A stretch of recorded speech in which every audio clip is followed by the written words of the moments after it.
अब दुशासन के वध के बाद शल्य जो थे वो कर्ण को अर्जुन से युद्ध करने के लिए उन्होंने उकसाया कि अब तुम अर्जुन से युद्ध करो।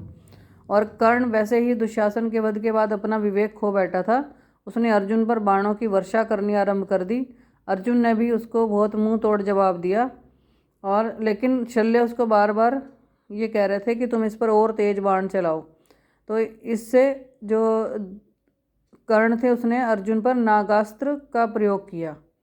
तो नागास्त्र जो था वो, लेकिन उस समय श्री कृष्ण ने अर्जुन का जो रथ था वो 5 अंगुल जमीन के नीचे धंसा दिया, जिससे कि वो अर्जुन बच गए और केवल उनके मुकुट जो था वो उसको बाण उड़ाकर ले गया और अर्जुन इससे बच गए। और तभी असावधानी के कारण कर्ण का जो रथ का पहिया था वो कीचड़ में फंस गया। तब उसने अर्जुन से कहा कि मैं रथ कीचड़ से निकाल लूँ, मैं इस समय निहत्था हूँ, तो ये क्षत्रिय धर्म है ये कि तुम मेरे से युद्ध नहीं कर सकते इस समय। तब अर्जुन ने कहा कि कर्ण, तुम्हें अभिमन्यु को मारते समय धर्म युद्ध का ज्ञान नहीं था, और जब तुमने विराट की गायें चुराई थी तब भी तुम्हें धर्म युद्ध का ज्ञान नहीं हुआ। और तब श्री कृष्ण ने भी उससे कहा कि जब द्रौपदी का अपमान किया था तुम लोगों ने मिलकर, तब तुम्हें धर्म का ज्ञान नहीं था। तो अब आज जब मृत्यु तुम्हारे सामने है तो तुम्हें धर्म का ध्यान आ रहा है कि ये धर्म नहीं है। तो कर्ण जो था वो अपने रथ का पहिया ठीक करने लगा, निकालने लगा, और तभी कृष्ण ने अर्जुन से कहा कि तुम जल्दी उठो, क्योंकि उससे पहले कर्ण ने अर्जुन को बाण मारकर मूर्छित कर दिया था और पहिया निकालने लगा। श्री कृष्ण ने अर्जुन को उठाया और उससे कहा कि तुम जल्दी करो, और इस समय जो है तुम अपनी प्रतिज्ञा पूरी कर सकते हो और कर्ण को मारने की।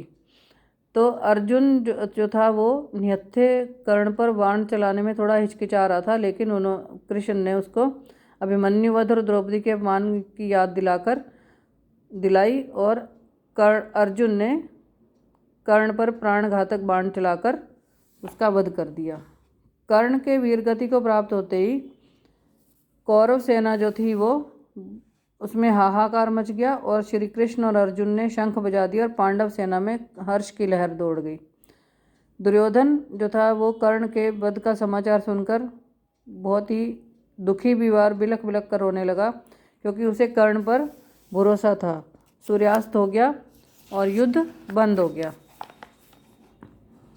कृपाचार्य ने दुर्योधन को समझाया कि हमारे जो हैं योद्धा सब मारे जा चुके हैं, तो अब हमें पांडवों से संधि कर लेनी चाहिए। लेकिन दुर्योधन तब भी संधि करने को तैयार नहीं था। उसने कहा कि अभी मामा शल्य हैं, आप हैं, अश्वत्थामा है, और मैं खुद भी मृत्यु का ही वर्ण करूँगा, तो लेकिन मैं युद्ध में युधिष्ठिर से क्षमा याचना नहीं करूँगा। तो इसलिए मैं चाहता हूँ कि अब शल्य जो है वो मामा शल्य सेनापति बनकर पांडवों पर आक्रमण करें। और फिर शल्य ने सेनापति बनना स्वीकार कर लिया और उन्होंने पूरी शक्ति से युद्ध करने की भी प्रतिज्ञा की। दुर्योधन ने शल्य का अभिषेक करके उन्हें सेनापति का दायित्व सौंप दिया। तो ये कर्ण पर्व है पूरा, ये मैंने आपको समझाया है। इसका जो बाकी का इसका जो कार्य है, प्रश्नोत्तर अभ्यास कार्य, ये हम कल करेंगे।